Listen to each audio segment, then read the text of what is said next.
سوال تو مجھ سے تو 1000 مدارس کا کرنا چاہیے. میں نے کبھی نہیں کہا کہ ہمارے 18,000 مدرسے. ہمارے 1000 مجمع علوم الاسلامیہ سے منسلک 1000 مدارس ہیں. ان کی رجسٹریشن، ان کے نمبر پورا مکمل موجود ہے.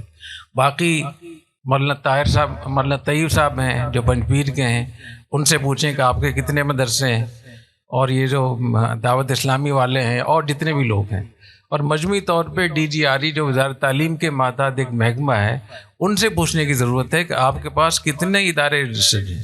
جو ہم نے دیکھا ہے وہاں ہم یہ سمجھتے ہیں کہ 18,600 واقعتاً اتنے مدرسے ہیں.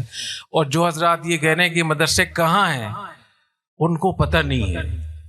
بہت بڑی تعداد میں مدارس ہیں جو اتحاد تنظیمات سے ان کا تعلق ہے اور انہوں نے رجسٹریشن کروا رکھی ہے. اور مجھے کئی بڑے بڑے مدرسے مجھے معلوم ہیں جن کی میں نے سفارش کی ہے کہ آپ کھول دیں ان کے لیے. تو اور وہ مدرسے کتنے بڑے بڑے ہیں. ایک مدرسہ ایسا ہے کہ ان کا دعویٰ کہ ہمارے یہاں 7,000 بچے پڑھتے ہیں. تو 7,000 بچے پڑھنے والے اس مدرسے کا بھی رجسٹریشن وہاں ہے. تو یہ تو DGRE سے جب پوچھیں گے. اور میرا یہ خیال ہے کہ اتحاد تنظیمات کو یہ مناسب یہ ہے کہ وہ ایک وفد بنا کر DGRE میں چلے جائیں اور جا کر دیکھ لیں کہ کس کس مدرسے کا نام وہاں موجود ہے. وہ آپ حیران ہو جائیں گے بالکل. وہ ہم سے کوئی پوچھے گا تو ہم 1000 مدارس کی فہرست دے دیں گے انشاءاللہ تعالیٰ.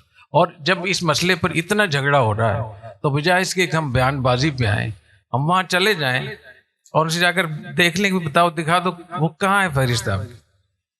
وہ ایک حقیقت اور میں نے دیکھی ہے. میں نے وہ اس فہرست کا کافی حصہ دیکھا ہے. اور کچھ بڑے ادارے جو اتحاد تنظیمات سے تعلق ہے جن کا، اور بہت چوٹی کے مدرسے وہ بھی اس میں رجسٹرڈ. تو اس سے یہ معلوم ہوتا ہے کہ جو دوسرے مدارس ہیں جو ہمارے بورڈ میں نہیں ہیں، وہ اتحاد تنظیمات، ان کو بھی ضرورت محسوس ہوتی ہے کہ وزارت تعلیم میں ہمیں جانا چاہیے.